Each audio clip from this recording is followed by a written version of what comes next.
On my 30th birthday, my phone stayed silent. No call, no text, not even a Facebook post. Just another workday, another reminder. I was the one who didn't need attention. By lunch, my younger sister got tagged in a throwback. Mom gushing about her brilliant girl. They'd forgotten. Again. First time? Excuses. This time? Done. I walked out. Bonus deposited. Made a decision they couldn't ignore. Hours later, brand new Tesla. The kind my parents called irresponsible. $100,000 of white revenge. Posted it that night. Simple caption. Congratulations poured in. Parents' feed? Silence. 3 hours. Then Dad called, furious. Where did you get money for that car?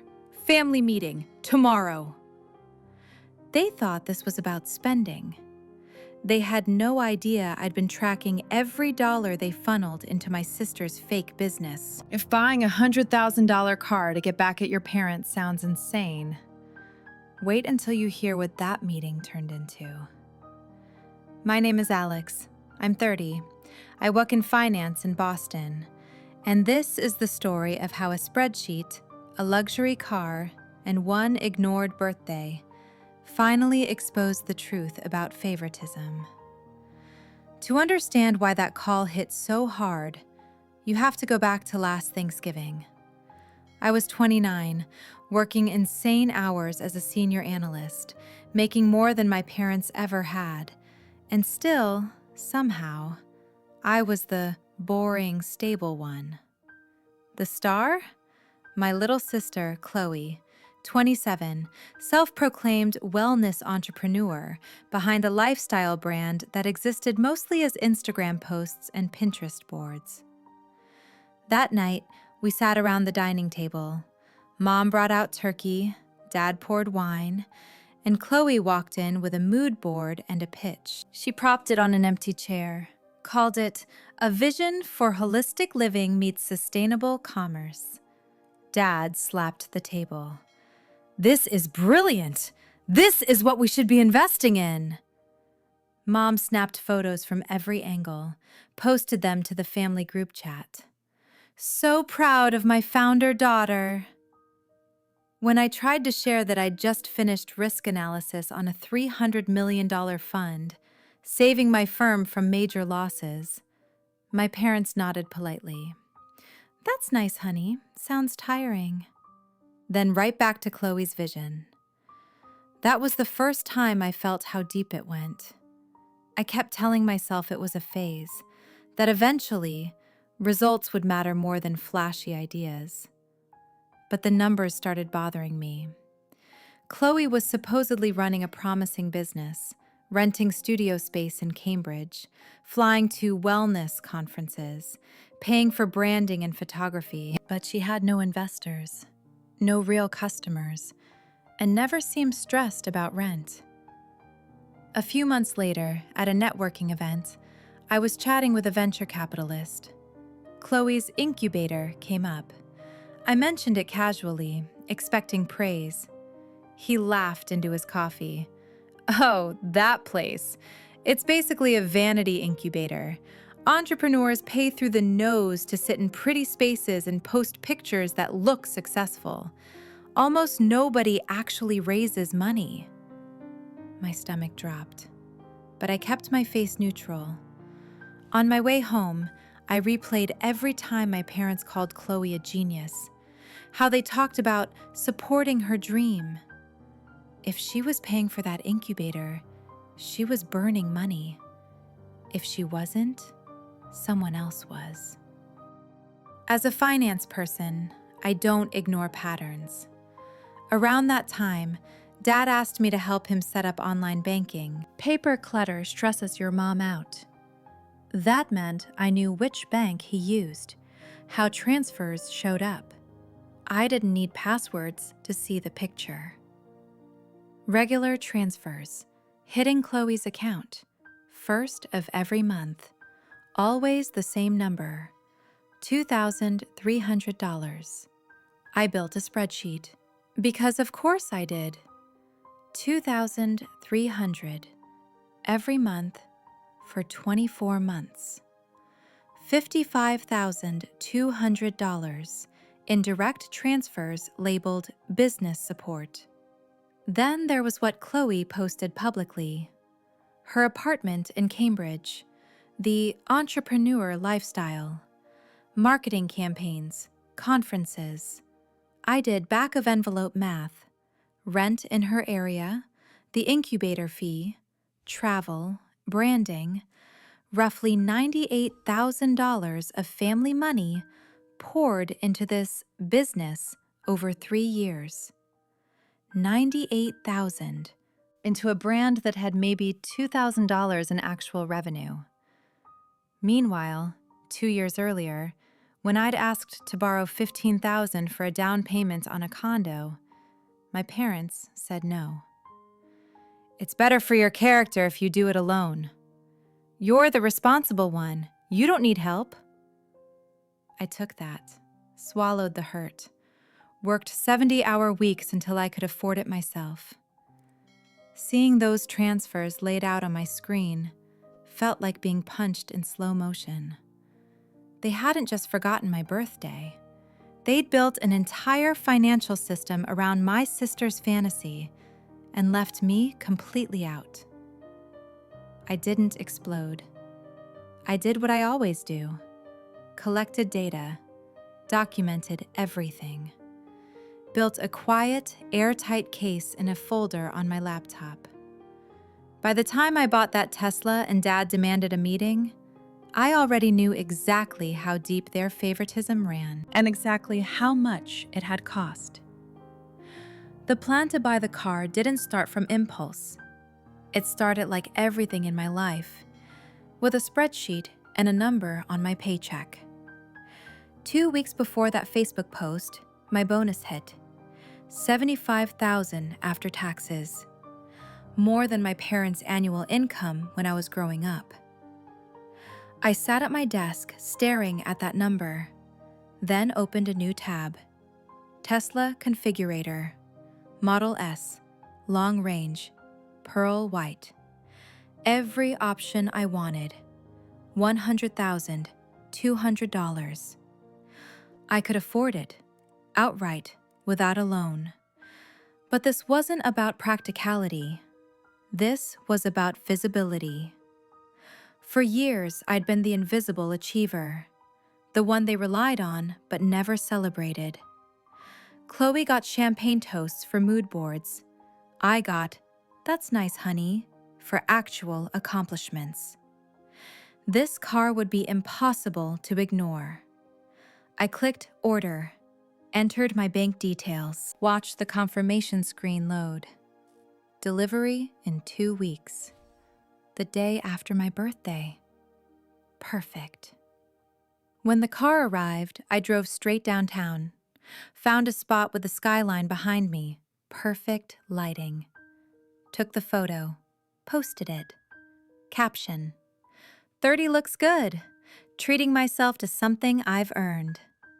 Within minutes, friends and coworkers flooded the comments. Congratulations! Well deserved. Living your best life. I watched my parents' side of the feed. Silence. Then, 3 hours later, Dad called. I let it ring twice before answering. "Alex?" His voice was tight. "Where did you get money for that car?" "My bonus," I said calmly. "Do you have any idea how reckless this looks? How irresponsible?" I almost laughed. "Irresponsible?" "We need to talk. Family meeting, tomorrow, 7 p.m. Your mother and I were concerned." "Concerned about what, exactly?" "About you making impulsive decisions. About where your priorities are. Just be here tomorrow." He hung up. I sat there, phone in hand, and smiled. They wanted to talk about money? Perfect. That next evening, I drove the Tesla to their house in the suburbs, parked it right in the driveway, where they couldn't miss it. When I walked in, they were already seated, Mom on the couch, Dad in his chair, Chloe perched on the armrest, scrolling her phone. "There she is," Dad said, not warmly. I sat down, placed my bag carefully. "You wanted to talk." Mom jumped in, voice tight. "Alex, honey, we're worried. That car, it's so expensive. It's not like you to be flashy." "Flashy," I repeated. "We just want to make sure you're being smart with money," Dad said. "That you're thinking about your future, not just showing off." Chloe glanced up. "It is kind of a lot, Alex. I mean, 100,000? That's intense." I looked at her. "Is it?" Mom reached over, squeezed my hand. "We love you. We just want to make sure you're not getting in over your head, making decisions you'll regret." I pulled my hand back, opened my bag, pulled out a folder. "Since we're talking about money and decisions," I said, "let's talk about all of it." I placed the folder on the coffee table, opened it. Dad frowned. "What is this?" "This," I said, "is 3 years of bank transfers." To Chloe. The room went very still. I slid the first page forward. $2,300 every month for 24 months. That's $55,200 in direct support. Mom's face went pale. "How did you?" "You asked me to help set up online banking, remember?" I flipped to the next page. "Then there's the incubator fees, the apartment rent you've been covering, travel to conferences, branding costs, marketing." I looked up, met their eyes. Total investment in Chloe's business over 3 years?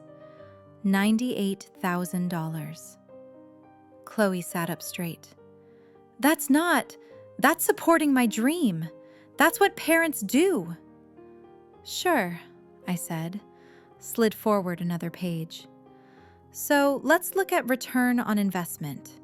98,000 in, based on your public posts and the customers I can verify, maybe $2,000 in actual revenue?" Mom shook her head. "That can't be right.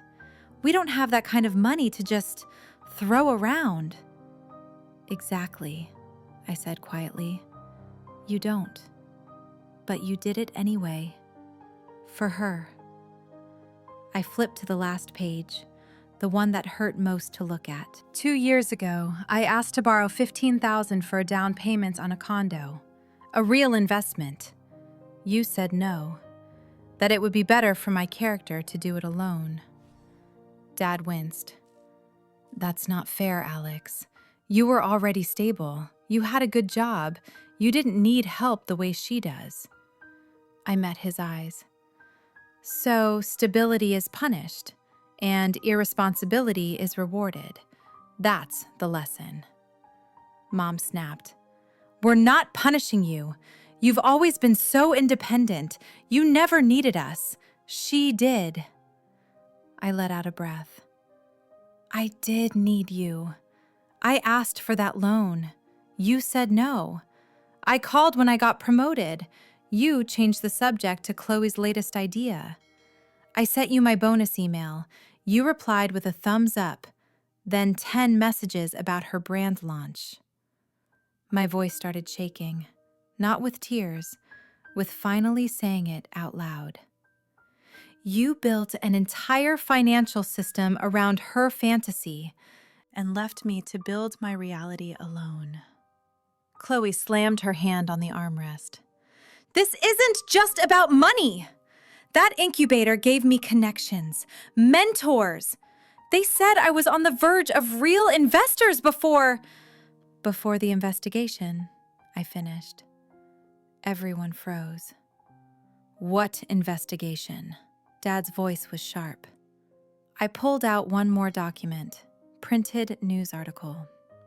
The state attorney general opened a case last month. That incubator?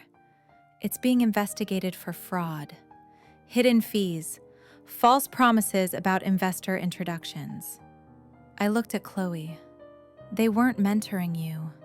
They were using you as a recruiting tool, a poster child for their scam. Mom's hands flew to her mouth.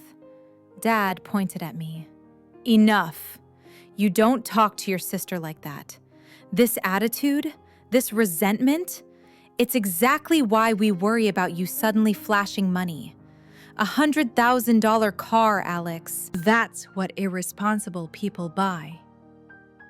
I stared at him, at the man who'd handed his daughter $98,000 without a business plan, calling my well-researched purchase reckless. I bought that car with money I earned, I said.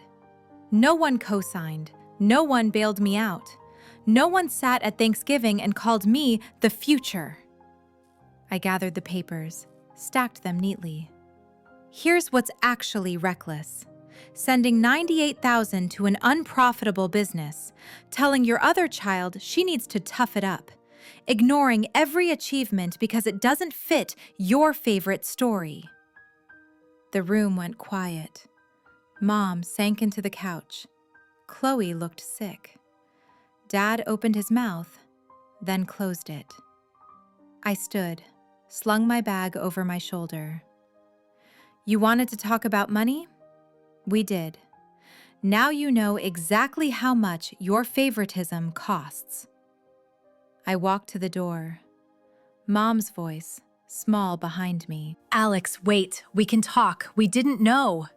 I paused. You didn't want to know. There's a difference. Then I stepped outside. The Tesla sat in their driveway, sleek, out of place next to their aging sedan, a shiny, undeniable symbol of the life I'd built, while they were busy funding a fantasy. As I pulled away, I checked the rearview mirror, saw them standing in the doorway.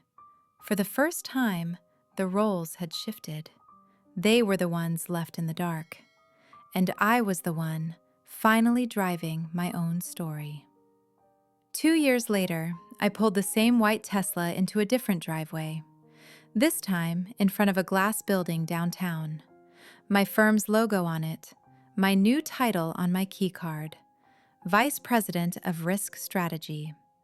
The girl who once got achievements brushed off at Thanksgiving now sat in rooms where people actually listened. I'd moved out of my starter condo into a place overlooking the harbor, paid for with a second bonus, equity I'd negotiated myself. No co-signers, no resentment, just work and results. The incubator didn't survive. Within a year, the state forced them to shut down. Founders charged with fraud. Headlines were small, buried in business sections, but I screenshotted them, saved them in the same folder as my original spreadsheet. A quiet reminder. I'd been right to trust what the numbers were screaming. Chloe didn't go to jail, but she didn't walk away untouched. Plea deal. Probation for 2 years, financial education classes, requirement to pay back money she'd taken from founders she'd recruited. She moved out of Cambridge into a smaller place, got a real job, not founder, not CEO, just junior designer at a small agency, learning to take feedback, meet deadlines, show up on time. When Mom talks about her now, she doesn't say genius. She says she's learning. She has growing up to do. My parents took their own hit. Between lawyer fees and money already lost, their retirement got pushed back hard. Dad picked up consulting work. Mom started babysitting neighbors' kids for extra cash. They don't brag about investments at family gatherings anymore. Our relationship didn't magically heal. No tearful apology, no Hallmark moment. What changed was quieter. They started asking about my work, without immediately pivoting to Chloe. Mom began texting on my birthday before Facebook reminded her. Dad asked one day how I'd structured my retirement accounts and listened all the way through. I forgave some things slowly, kept other scars as boundaries.